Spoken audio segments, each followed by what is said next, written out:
EJ news میں آپ کا استقبال ہے۔ دیگلور کے مشہور و معروف پروفیسر، صحافی و شاعر ڈاکٹر شیخ زبیر احمد قمر کا لکھا ہوا مجموعہ کلام عکس قمر کی اجرائی ان کے بعد از مرگ ان کے والد محترم جناب الحاج شیخ محمد صاحب اور ان کے چھوٹے بھائی پرنسپل شیخ رفیق احمد صاحب کی موجودگی میں ہندوستان کے عالمی شہرت یافتہ شاعر جوہر کانپوری نے زبیر قمر صاحب مرحوم کے بڑے فرزند محمد رضی حسین فیض کا استقبال کرتے ہوئے مجموعہ کلام عکس قمر کا رسم اجرا کیا۔ اس موقع پر اسٹیج پر عالمی شہرت یافتہ شاعر نواز دیوبندی، نکت امروہی، جوہر کانپوری، شرفنان پاروی، سراج شولاپوری، واحد نظام آبادی، سلیم محی الدین، مقبول احمد مقبول، جنید مسعود، طہا صدیقی، ماجد نثار، قاسم ساجد اور ادریس علی سحر کے علاوہ حافظ ندیم صدیقی، دیگلور بلولی کے رکن اسمبلی جتیش انتاپورکر، سابق صدر بلدیہ مغلاجی شیرشٹوار، ایڈوکیٹ محسن علی، قاضی امداد علی، قاضی لائق علی کے علاوہ کثیر تعداد میں عوام نے شرکت کی۔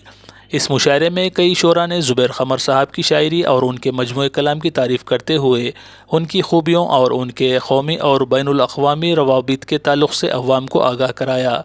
واضح رہے کہ شیخ زبیر قمر صاحب کے انتقال سے پہلے ہی وہ اپنے مجموعہ کلام کے رسم اجرا کی تیاریوں پر کار فرما تھے، لیکن قسمت نے ان کا ساتھ نہیں دیا اور وہ اس دنیا فانی سے رخصت ہو کر اپنے مالک حقیقی سے جا ملے۔ ڈاکٹر زبیر قمر کا اچانک اس طرح سے چلے جانا اردو ادب کے لیے ایک ناتلافی نقصان ہے، لیکن ان کے والد محترم جناب الحاج شیخ محمد صاحب نے ان کے مجموعہ کلام عکس قمر کی طباعت اور اس کی رسم اجرائی کر زبیر قمر صاحب کے ادھورے خواب کو پورا کیا۔ اس موقع پر شیخ محمد صاحب کو مبارکبادیوں کے پیغامات موصول ہو رہے ہیں۔ اسی طرح عالمی شہرت یافتہ شاعر نواز دیوبندی نے اپنے الفاظ کچھ یوں بیان کیے۔ اور میں ایسا سمجھتا ہوں کہ کوئی بھی تخلیق کار ہو، جب اس کی کوئی کتاب آتی ہے تو وہ دوبارہ سے زندہ ہو جاتا ہے۔ کتاب ایک نئی زندگی ہے۔ انسان کی زندگی 50 سال، 60 سال، 70 سال، 80 سال، 90 سال، لیکن کتاب کی بہت لمبی عمر ہے۔ تو ادبی اعتبار سے ان کو ایک نئی زندگی ملی ہے، تو میری طرف سے ان تینوں حضرات کو بہت بہت مبارکباد، اور اہل دیگلور کو بھی مبارکباد کہ اردو ادب کے اندر 3 نئی کتابوں کا اضافہ ہوا۔ آپ کے اس دیگلور کے مشاعرے کو ترجیح دے رہا ہوں۔ کیا بات ہے، سبحان اللہ، بہت بہت اس واسطے کہ آج کے اس مشاعرے میں میں نے زبیر قمر کے تعلق سے کچھ اشعار کہے ہیں، وہ میں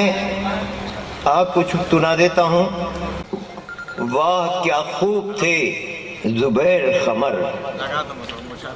واہ کیا خوب تھے زبیر قمر،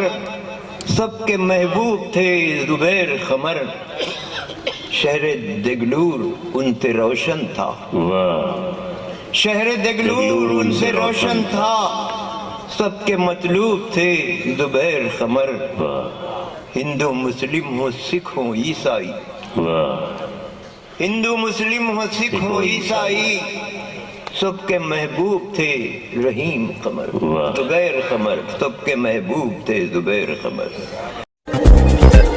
ساماجک، راجنیتک اور سامانیہ سماچاروں کے لیے دیکھتے رہیے EJ TV نیوز لائیو۔